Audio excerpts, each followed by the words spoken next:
vu qu'énormément de personnes m'ont demandé de faire un tuto mini Roblox, donc dans cette vidéo je vais vous montrer comment je fais mes miniatures. Alors avant d'aller plus loin, j'aimerais d'abord vous préciser que ce tuto n'est que pour mobile. Voilà, je ne connais pas les équivalents sur PC et si jamais l'un de vous les connaisse, et ben n'hésitez pas à le dire dans les commentaires. Avant que la vidéo ne commence, vous êtes plus de 90% à regarder mes vidéos sans être abonné.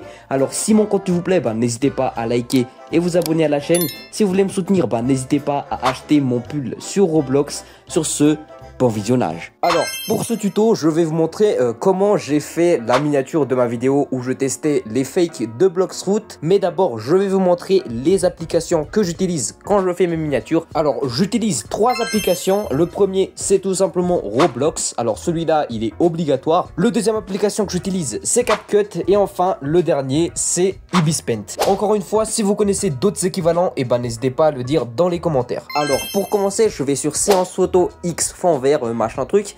En fait je vais sur ce jeu pour faire les edits de mon personnage. Enfin c'est pour éditer un petit peu les poses et lui donner un petit peu les mouvements qu'on a envie de lui donner dans la miniature. Alors il y a aussi le jeu créateur d'avatar catalogue ou un truc comme ça qui fait aussi très bien le taf et qui a même plus d'options que celui-ci. Mais moi je préfère faire mes miniatures sur celle-là parce que vous savez très bien que j'ai quelques soucis de co et en fait sur ce jeu je lag moins que sur éditeur d'avatar. Bon, je vais quand même vous expliquer un petit peu comment ça marche hein. Et en fait comme vous pouvez le voir, c'est un jeu qui nous permet en fait de modifier un petit peu les positions des bras, enfin du corps de notre personnage en fait pour lui donner un petit peu les positions qu'on veut. Ça y est, j'ai trouvé la position qui me correspond et là il suffit juste de prendre un screen et après on va éditer tout ça sur CapCut, ensuite sur Ibispaint. Ok, maintenant on se retrouve sur CapCut et on va tout simplement enlever en fait l'arrière-plan de l'image qu'on a eu tout à l'heure. Alors c'est quelque chose qu'on peut très bien faire sur des applications comme Background Eraser, mais vu qu'on peut directement le faire sur CapCut,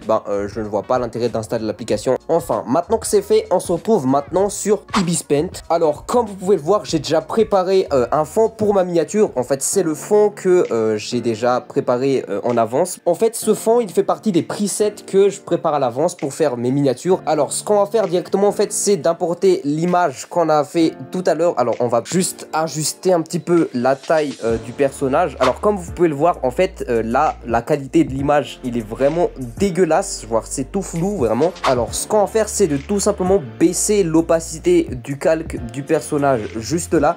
Et ensuite on va créer un nouveau calque en appuyant sur le petit plus à gauche. Et sur le nouveau calque on va tout simplement en fait redessiner le personnage par dessus l'image de base en fait pour faire un petit peu pour donner un petit peu cet effet de dessin dans la miniature. Bon, je vais vous le mettre en accéléré hein, et entre temps j'aimerais d'abord vous parler un petit peu du recrutement de modérateurs Discord. Alors oui, auparavant j'ai dit que je recrutais des modos Discord pour mon nouveau serveur et en fait le problème c'est que oui je reçois bel et bien vos candidatures quand vous postulez, mais le problème en fait c'est qu'on n'arrive pas à rentrer directement en contact sur Discord. Alors ce que je vais faire c'est que je vais mettre mon pseudo, enfin mon nom Discord dans les commentaires épinglés et si vous voulez postuler, n'hésitez pas à me l'envoyer en DM sur Discord et après je vous enverrai le formulaire. Ok, bon, maintenant que tout ça c'est fait, là on n'a plus besoin de l'image de base. Alors on peut directement supprimer l'image de base et j'aimerais aussi d'abord enlever la visibilité de l'image de fond parce qu'en fait là on va s'attaquer à la coloration du personnage et en fait si on laisse la visibilité du fond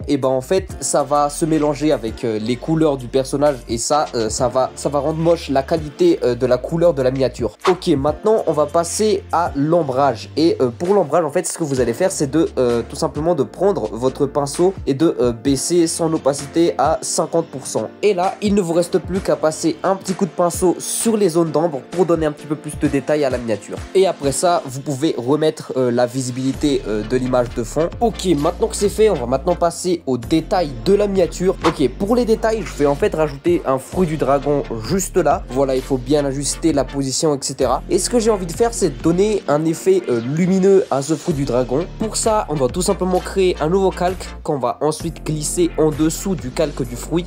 Après on choisit la forme du pinceau et on va prendre aérographe 20%. Et pour la couleur du pinceau, on va sélectionner la couleur jaune pour l'effet lumineux. Et là il reste plus qu'à dessiner par-dessus le dragon. Et en fait, vu qu'on a mis le calque derrière, et ben ça va tout simplement redessiner derrière le dragon. Et c'est ça du coup qui va donner un peu cet effet lumineux au fruit. Et pour encore plus de détails, je vais rajouter une flèche à ma miniature. Alors cette flèche fait aussi partie des presets que je prévois à l'avance pour faire ma miniature. Et là en fait ce que je vais faire, c'est que je vais tout simplement modifier un petit peu la forme de la queue de la flèche pour que ça soit un petit peu adapté aux miniatures. Et pour terminer, je vais tout simplement rajouter un texte. Et pour ça, rien de bien compliqué, mais je vais d'abord choisir la police d'écriture, ce qui n'est pas très difficile à faire. Ensuite, on écrit le texte en question et après, il reste plus qu'à choisir la couleur et de faire quelques réglages. Et il ne reste plus qu'à ajuster la taille du texte et voilà. Je réarrange juste le positionnement de certains calques et voilà, la miniature est terminée. Bon, pour terminer cette vidéo, j'aimerais vous donner un conseil. Avant de créer votre miniature, vous devrez d'abord avoir l'image de votre miniature en tête. Parce que ça, c'était vraiment l'erreur que je faisais avant, c'est que j'imaginais ma miniature en même temps que je la créais. Du coup, ça faisait une miniature vraiment brouillon. Alors, ce que je vous conseille, c'est d'abord imaginer votre miniature avant de la créer. N'hésitez pas à vous inspirer des miniatures des autres youtubeurs. Mais bien évidemment, vous n'allez pas faire une miniature parfaite dès le début. Voilà, il faut de l'expérience pour s'améliorer. Mais j'espère que cette vidéo vous aura plu. J'espère que j'ai pu vous apprendre quelque chose. Et si c'est le cas, eh ben, n'hésitez pas à lâcher un pouce bleu sur cette vidéo. Voilà, cette vidéo est un petit peu différente des formats que je fais d'habitude. Mais sur ce, je vous dis à la prochaine pour de nouvelles vidéos. C'était Banascar, à la prochaine et à plus.